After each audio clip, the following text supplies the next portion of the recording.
everyone. Welcome to Ask Me Anything. My name is Frances Hume and I work at a charity called Interfaith Scotland. Now, over the last few weeks, we have been asking pupils from primary and secondary schools to send in questions to our young people of different faiths. And today I'm delighted to have two young people here with me. I have Kierandeep Kaur from the Sikh faith and Sydney Switzer from the Jewish faith. Now, Kierandeep lives in Edinburgh and she's a trainee solicitor. And Sydney lives in Glasgow and she's the youth coordinator of the Scottish Jewish community. Now, before we get to the questions from all our different school pupils from around the country, I'd like to ask Kierandeep and Sydney a little bit about their faith. So I'm going to start with Kierandeep. Can you tell me a little bit about the Sikh faith, please? Yeah, sure. So the Sikh faith, or Sikhi, was founded in the 15th century, so it's one of the most recent religions in the world. The founder of the Sikh religion was Guru Nanak, who was born in 1469. He preached a message of love and understanding, and that it was better to be a kind person than follow ritual practices that didn't mean anything. Guru Nanak passed on his enlightened leadership of this new religion to 9 successive gurus. The final living guru, Guru Gobind Singh Ji, died in 1708. Now, Sikhi is based on equality, justice, and selfless service. Equality means that all men and women should be equal. Justice is that we should make sure that people aren't treated badly. And selfless service, which means that we should always help the poor where we can. There's 3 main principles in Sikhi. The first one is called Nam Japo, which is about remembering God. So this is done through focusing the mind on God's name and his blessings. The second principle is called Kirat Karo, which is about honest work. Here, Sikhs should work hard using their talents and should do work that makes their communities a better place. They should be positive and keep going forward even when life is difficult. The third principle is called Vand Shako, which is sharing with others. And this is about sharing your wealth with other people in the community, giving to charity, and also distributing in the langar or free kitchen. In the Sikh religion, a Sikh is expected to contribute at least 10% of what they earn to help other poor people in the world. There's also the concept of seva, which seva just means selfless service or helping others for no reward in return. Great, thanks Kierandeep, that's really interesting. So I'll move on now to Sydney. If you could tell me a little bit about the Jewish faith, please. Yeah, so Judaism is a very old religion. In contrast, perhaps it's the oldest of the 3 Abrahamic faiths, which are Judaism, Islam, and Christianity. And we go back a long, long time ago to Abraham, Isaac, and Jacob. And Jews follow the Torah, or in English we say the Old Testament, which is also read by Christians. And in the Torah, there are 613 commandments or mitzvot, which are principles and laws and different things that we follow. There's a lot of different things, a lot of different commentary, a lot of different ideas that we will get to later as we go through. But there's a really interesting story from the Talmud, which is another book that we read. We have the Torah, which is sort of the main book, and then we have the Talmud, which is the commentary. And in the Talmud, it says, one of the rabbis was speaking to a student, and the student said, "Can you teach me the whole Torah while standing on one leg?" Judaism has lots of fun analogies like that. And the rabbi said, "Sure." And he stood on one leg and he said, "Love your neighbor as yourself. The rest is commentary." So basically we have a lot of different things going on, lots of festivals, lots of rituals, lots of beautiful texts, lots of beautiful prayers, so many beautiful things. And the core of it is loving your neighbor as yourself. And with that, loving yourself, loving God, loving all of these things. Super. I like that story. That's good. That's really nice. So I'm going to go and start with some of these questions that have been sent in. And the first one is, did you choose your own religion or did you follow your family's religion? So I'll start with you again, Kieran. Well, I follow my family's religion. My mum and dad are both Sikh as well. However, as I've gotten a bit older, I think I've learned to respect it a bit more and then also understand it a lot more than I did when I was younger. Okay, thank you. And Sydney.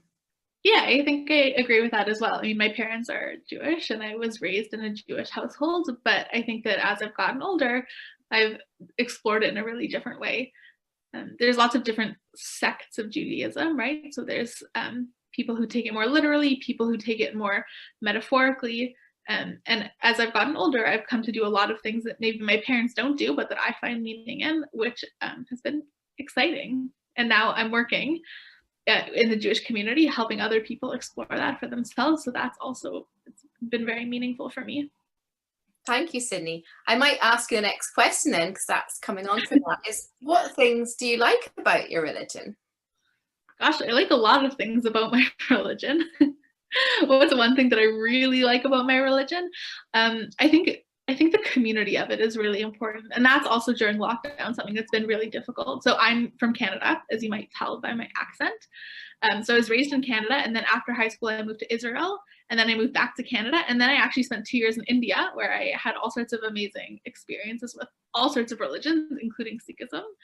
And in all of these places, and then I moved to Glasgow, and in all of these places, I had such a beautiful, meaningful Jewish community, and it really made me feel at home. And that's something in lockdown, especially, that having this place, the synagogue, the Jewish community, the people, the holidays, right? And we celebrate the same holidays, whether you're in Canada or Israel or Mumbai or Glasgow, and that's been really, really special. And I'm glad that I have my Judaism to hold me to that.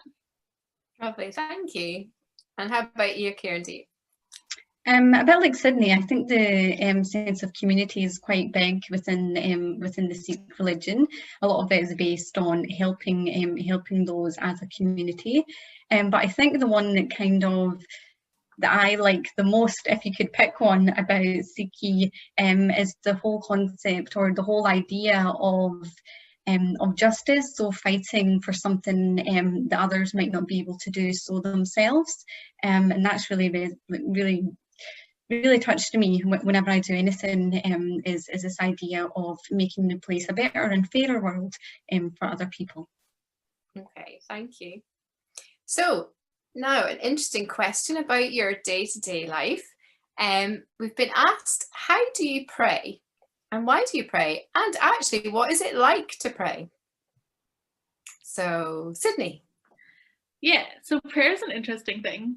With Jews, there's some Jews who are quite observant on a daily basis and who follow the rules in the Torah quite literally. I think there's a film of this guy who tried to live a year biblically, and there were all sorts of funny all sorts of things that come up that you don't think about in terms of daily living. And there are people today who take those things really literally and who follow those things. And there are Jews also who don't pray at all. There are Jews who don't believe in God. There are Jews who identify as spiritual Jews, as secular Jews. So many different types of Jews identifying as different things. So growing up, we prayed. We would go to synagogue on Friday nights usually. We had a prayer book. We did stuff, it was pretty casual. But then as I got older, when I moved to Israel, there's prayer services 3 times a day. So you have your morning prayer, your afternoon prayer, and your evening prayer. And you also have prayers when you eat food, and you have prayers after you go to the bathroom, and you have prayers before you go to sleep, and you have prayers the second you wake up. And I think that learning about those things, I never knew about that as a child. So learning about all of those things, I think really brought a lot of meaning to me.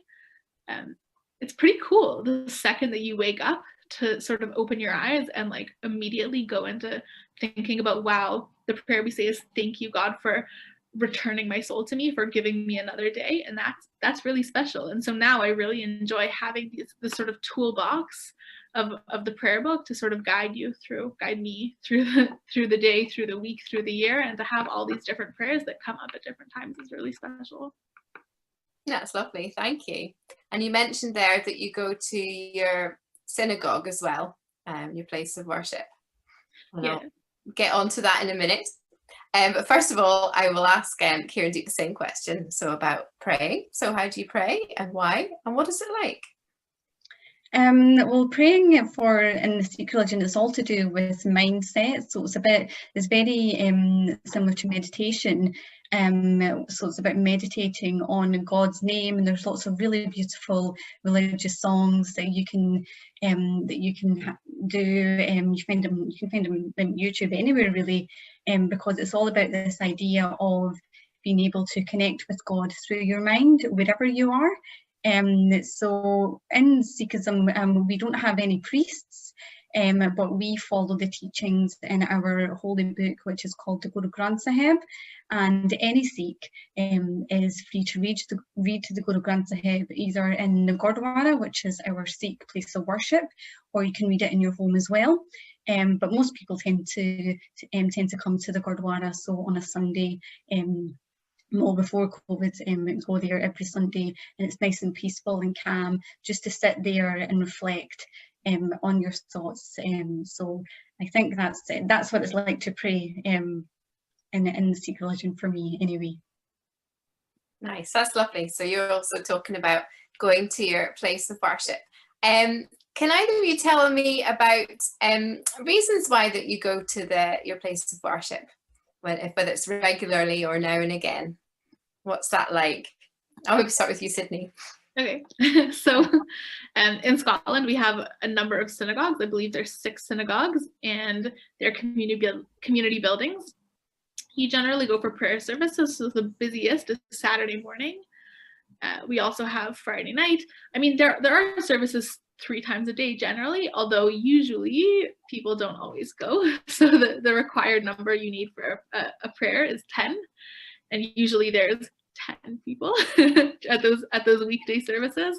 But Saturday morning, before COVID, we could get a good 100, 150 on a good day. It's really nice to see everybody, and then there's nice snacks after.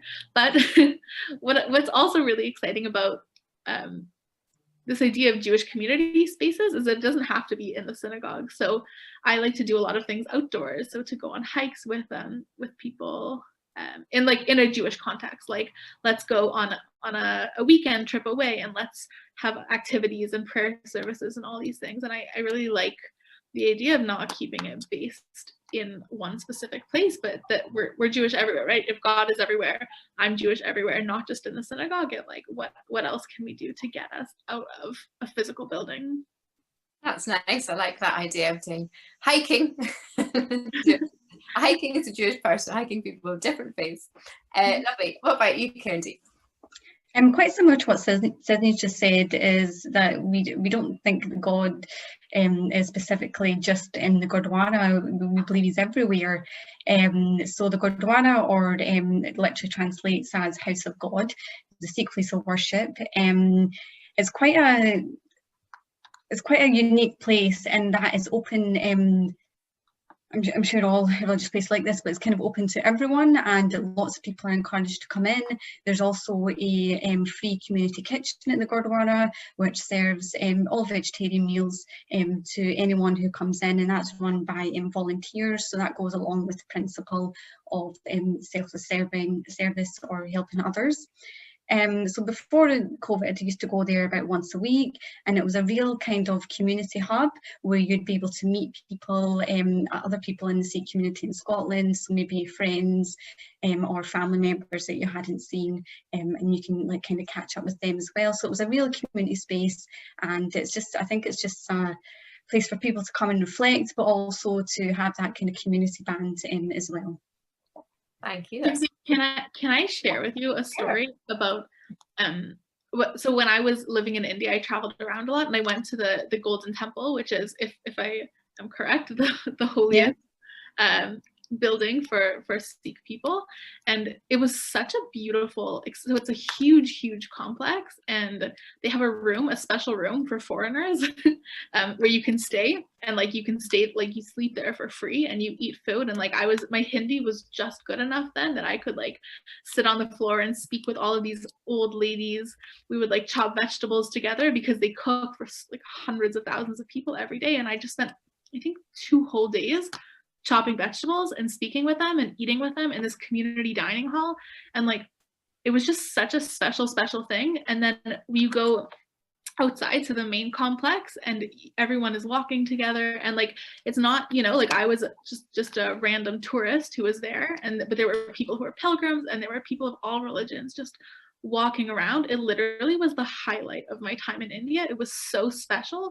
And as the sun set, everybody faced inwards and chanted prayers together. And it was just like the most beautiful thing that I've ever experienced. I had such a great time.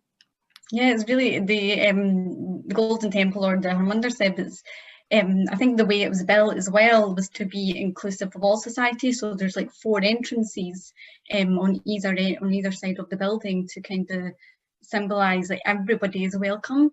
And yeah, it's a really special place, I think. Definitely. But you probably did more than me, Sydney. I don't think I'd be able to speak in fluent Hindi to anyone. So better than me than that. Well, it wasn't fluent Hindi. It was like, how many do you have? Good enough. Well, that sounds a wonderful place to visit. Thanks for telling us that story, Sydney. So before I leave places of worship, I've got 2 very specific questions for you. So one comes from pupils from primary 6 at St Dennis Primary School in Glasgow, and that's for Kirandeep. And the question is, what do you wear to your place of worship, to the Gurdwara? Well, traditionally, we normally wear, or I wear, a traditional Punjabi suit. So it's like quite baggy trousers, and there's like a long kind of top, and you have a scarf as well. The reason that you have a scarf is that because when you're in the Gurdwara, 2 golden rules are you have to cover your head, and you have to take off your shoes as well. So I was trying to find a picture of me with one on, but I couldn't really find any suitable ones where I think would be good to broadcast on the TV. But they are very colourful, and they're really nice. They're very comfortable, but it doesn't mean that you have to wear this when you go into the Gurdwara. You can wear anything you want. You just need to be comfortable. It just has to be respectful. So as long as you've got that, then that's absolutely fine. And is there a special reason for covering your head? Yeah, so you're asked to cover your head as a sign of respect to God, because the top of the head is regarded as being quite a spiritual place for Sikhs, because that is kind of seen as the main way of connecting with God is through your mind and through your head. So that's one of the main reasons that we have our head covered. So men and women would be asked to cover their heads when they go in.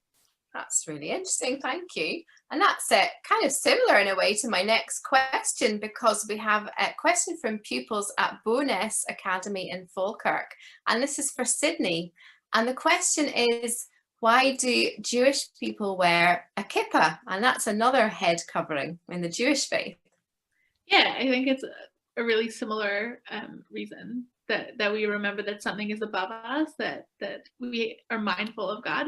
There's also a few other garments traditionally the Jewish men would wear, and one of them is a sort of square undershirt that goes under the clothes, and it has fringes that come down the side on all 4 corners. And a lot of people wear them actually tucked into their trousers so that you can't actually see them. And that I think is really special, because it's sort of, you can feel it, you know it's there. It's a reminder for you that you need to practice your Judaism and you need to be mindful of who you are, but it's not showy, it's not flashy, like it's really a personal thing. But men also would cover their hair, and also married women would cover their hair. That's more as a sign of modesty, but the men really is as a reminder that there is something more high than you out there.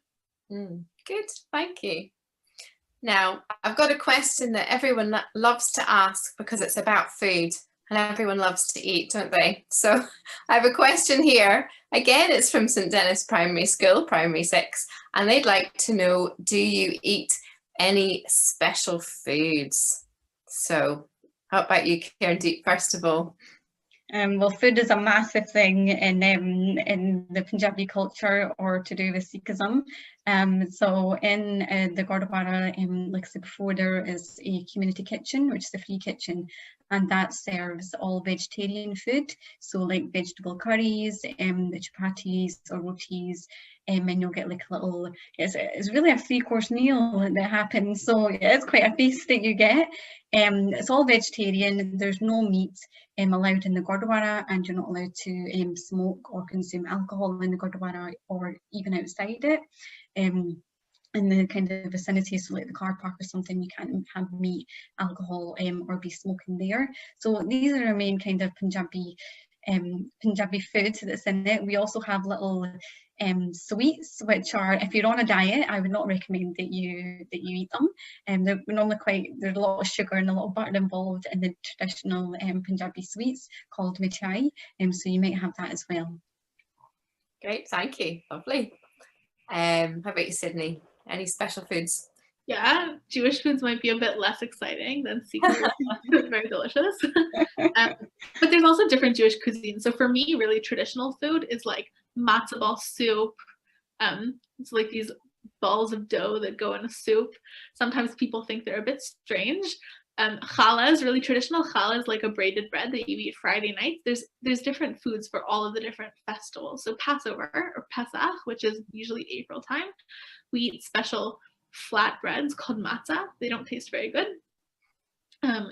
In December for Hanukkah, we eat latkes, which are these fried like potato pancakes. Those are a lot better. So really each holiday has really special food. But then we also have other types of cuisines, right? So the Jews in India have their whole different Indian Jewish cuisine, and Jews in Scotland love a good Burns supper. So we have the haggis, which is kosher haggis we get from Mark's Deli in Glasgow. And you know, each sort of different Jewish tradition from different countries has their own regional Jewish food, which is really exciting to explore. Lovely. So something for everyone. Sounds wonderful. Super. Okay. So we have actually got a question again for you, Sydney, and this is from pupils at Bowness Academy in Falkirk, and they have been learning all about Shabbat, and they have questions about Shabbat. So I'm going to ask you, well, first of all, could you tell me just a little bit what Shabbat is before I ask you the questions that they have about Shabbat? Right, so we have the story in the Old Testament, or the Torah, that God created the world in 6 days, right? We have the first day, which is the darkness and the light and the water and the animals and the plants and all of these things. And on the 6th day, he created humans. And on the 7th day, he rested. And so we, every 7th day, which is Friday at sunset until Saturday at nightfall, also rest. What does it mean to rest? That's complicated depending on who you ask. For me, what it means is unplugging from technology. So I don't use my phone, I don't use my computer, I even wouldn't drive, I wouldn't turn on the lights. I leave the lights on so that I can see, but I wouldn't turn them on and off during the day. And spending time in the synagogue, spending time with my friends, having a festive meal, doing all sorts of things like that. And it's a really special time, and it comes every 7 days, which means that in a year, you're celebrating a lot of Shabbats, and you're spending a lot of time really taking a break and pausing. Great, thank you. That's something people must find quite difficult these days, not being able to have a look at their phone, but it's very good to be able to have a break and have a rest. So some of these questions from school pupils, they're really asking you what things you're allowed to do on Shabbat. So they're asking things such as, are you allowed to go for a walk? Can you make a snow angel? Can you play a musical instrument or sing Jewish songs? Someone would like to know what happens if your birthday is on Shabbat, and do you ever get bored during the day? The thing about Shabbat is that everyone does it in their own way. So growing up, we would have a dinner with my grandparents Friday night, and then we would drive home, and then Saturday, sometimes we would do things, sometimes not. Sometimes we would go to synagogue. And then when I was 18, when I became an adult, I really started to do things differently, my own way, and I learned more about the traditions and the laws. And one of the things about Judaism, and many religions, I'm sure, is that there's different aspects that are interesting to different people. So when I first started learning about it, I wanted to know all of the technical things. Like, can I do this? Can I do that? Some people have this tradition where they won't rip on perforated lines, you know, like, so toilet paper has perforated lines. And so a lot of people will rip their toilet paper before Shabbat and leave it in a stack. And then on Shabbat, they'll only use the pre-ripped toilet paper. And I wanted to know all of the technical things, like, can you open a food package? And if you want to know the technical things, there are so many resources about how to open packages. Like, if there's writing, then you should rip around the writing, or if it's a can, then you should stab a hole in the side before you open it. Some people don't like that. I personally, now, if you know, sometimes you get stressed out and I just want to focus on the restful atmosphere. Can you walk? Yeah, I love to go for walks on Shabbat. Sometimes I since I have the time, since I'm not worried about working and going on my phone and watching TV, I'll go for a 6-hour walk, and I'll walk, you know, as far as I can because I have the time to appreciate that. Can you make a snow angel? I'm not sure. You would have to ask a rabbi on that one. Shabbat's a really, really special time, and there's all sorts of things. Can you celebrate your birthday on Shabbat? Of course, because Shabbat is a time when you can celebrate with your friends and eat delicious food and really appreciate the things around you. So there are lots of technicalities, and there are lots of really special times to spend time doing things that are important to you, like reading and walking and seeing your friends and enjoying birthday cake. And singing? Singing, yeah. Lots of singing, yes. Very good. And there's one other question about that, about Shabbat during Hanukkah. So during a Jewish festival, is it different or is it the same? Yeah, it's slightly different. It's a lot the same, and it's a lot of extra excitement because you're not only celebrating Shabbat, you're also celebrating another festival. So there are certain things, like on Hanukkah, you want to make sure that first you light your Hanukkah candles, right? We light 8 candles every day of Hanukkah. 1 candle the first night, 2 candles the second night, 3 candles the third night, and so on. You want to make sure you light your Hanukkah candles first, and then you light your Shabbat candles so that you're not making a flame once it's already Shabbat. So there are small technicalities that change how it goes. There is one holiday that we don't celebrate on Shabbat, and that's the saddest day in the Jewish year. It's called Tisha B'Av, and it usually falls out in August. And it's a 25-hour fast day, so we don't eat or drink anything, water, nothing, for 25 hours. And we commemorate the destruction of the temple in Jerusalem, which happened almost 2,000 years ago. And if that falls out on Shabbat, then we do it on Sunday, because Shabbat is really a time to be happy, and Tisha B'Av is really a time to be sad, and we don't want to mix those. But generally, when a holiday and Shabbat fall on the same times, it's a lot of excitement and a lot of fun. We actually just had, this past Friday, it was a Sukkot, which is a festival, and Shabbat, and they were at the same time, and it was very fun. Cool, thank you, that's lovely. Okay, so I've got a few more questions, and these questions are about how your religion and your faith affects you in your daily life, so the ways that you live your life. So could you tell me what your religion tells you about being a good person and how it affects you in your daily life? So over to you, Kieran-Deep. I think the biggest thing that Sikhi teaches you about right and wrong is that you should try and live your life as an honest person, and that comes down to working hard, and also you should try and live your life to help others. If you're in a position where you're able to donate to charity or even help someone, so even helping your neighbour, especially during these COVID times when there was a lockdown, and you know, that you could go and ask your neighbour, are you okay? Do you need me to bring you anything? So little things like that. There's always little ways that you can help someone throughout your day.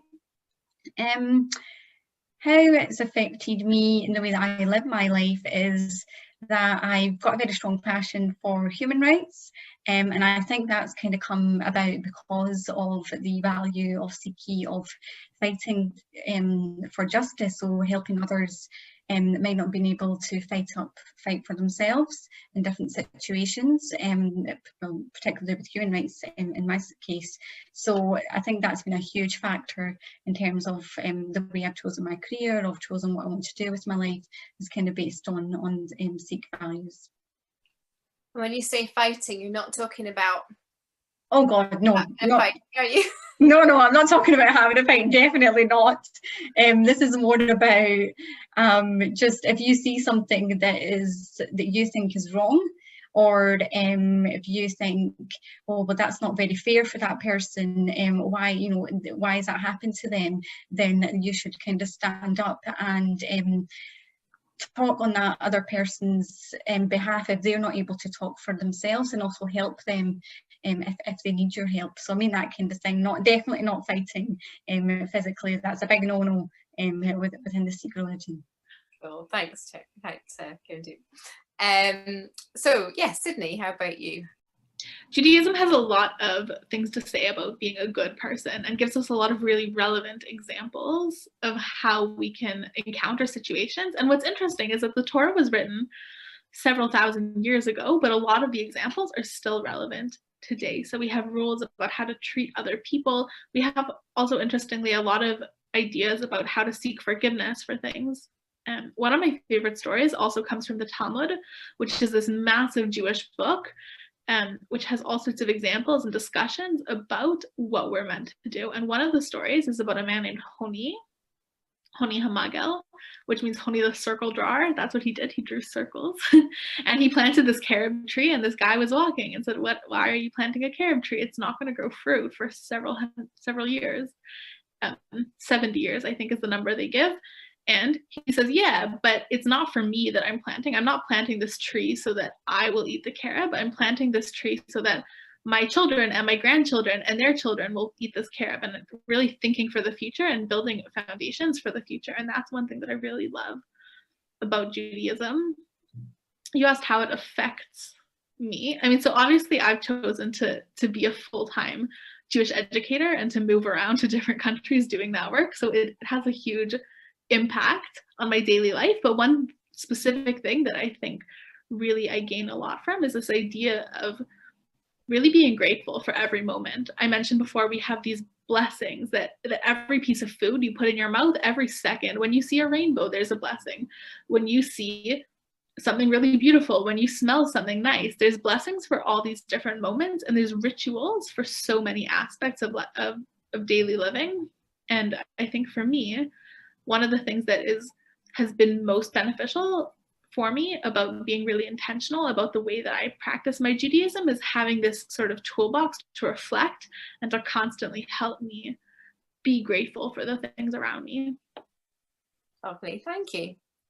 Okay, so we've got the last question now, and this is quite an interesting one. So it is, what is it like living your faith in Scotland today? So what's it like to be Jewish or Sikh in Scotland today? What's good? What might be difficult? Over to you. All right, we'll start with you, Kirandeep.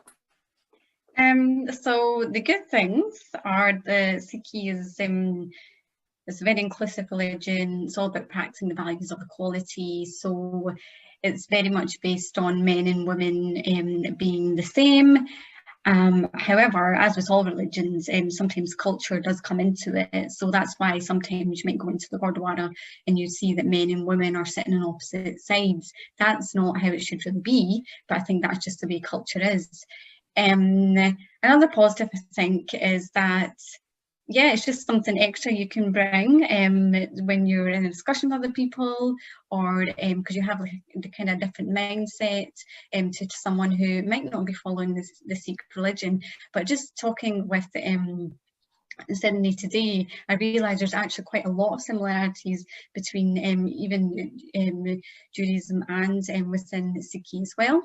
I think one of the challenges is perhaps that sometimes because of the way we look. Sikhism is quite an expressive religion, so you might find that a lot of men, they wear like turbans, and they might be wearing like a kirpan, which is like a small ceremonial dagger, and that's given to baptized Sikhs. Sometimes people who aren't on the Sikh religion think that those individuals, so for example, a man with a turban is actually he follows like Islam. So sometimes there's a bit of confusion with that, and some people can then maybe attack us because they think we're of a different religion. So that's maybe a bad side to it.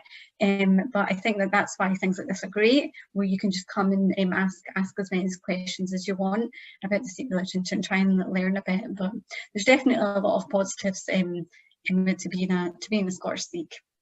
And I think also because we share the Scottish love of sweet things. So iron brew and tablet, we also have quite a love for sweets. Deep fried, maybe? Yeah, definitely deep fried. There we go. We've got deep fried pecoras. So that's it. Very good, thank you, Karen. And how about you, Sydney? Yeah, Scotland's a really lovely Jewish community. It's very small. There aren't official numbers because it's so hard to really count down, but the estimate is really that there's between 3,000 and 5,000 Jews, I believe, in Scotland, which is very small. Where I grew up in Calgary, we had around 8,000 Jews, and that's for Canada considered very small.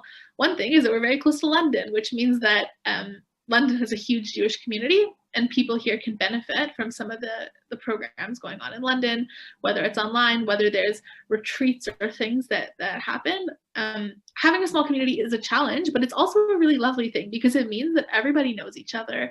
It means that it's very easy to get involved. It's very homely. It's very lovely and warm and loving, and it's very, very special to be part of such a small community, even if it does have its challenges. Jewish communities sometimes have faced anti-Semitism, which is, I don't know what the definition is, meaning like acting negatively, not liking, perhaps even being violent or worse to Jewish people. And in some places it's been very, very, very bad. In Scotland today, there are small instances, but it's not dangerous generally to walk down the street as an obvious Jew, which is very, very lucky because in some places it is. And Scotland's generally a very, very nice, warm, loving place, and people are very friendly. People are very inquisitive. When I represent Jewish people at events or at schools, oftentimes I give assemblies, Jewish assemblies at public schools, and people are always very interested and very nice and very friendly. And I think that Scotland's generally a pretty good place to be a Jewish person today. Great. Well, thank you very much. It's been really a delight to speak to you both. I've learnt loads, and I hope all the people watching the programme have learnt something new as well about the Jewish and the Sikh faith, and just to get to know you as well as individuals. So thank you again, and do tune in as well for the next Ask Me Anything shows as well, with people from all different faiths and backgrounds. So thank you, and bye for now. Thank you. And thanks, Karandeep, as well. It's lovely to meet you. Oh, lovely to meet you, Sydney, too. It's been really, really interesting, very eye-opening. Mm-hmm.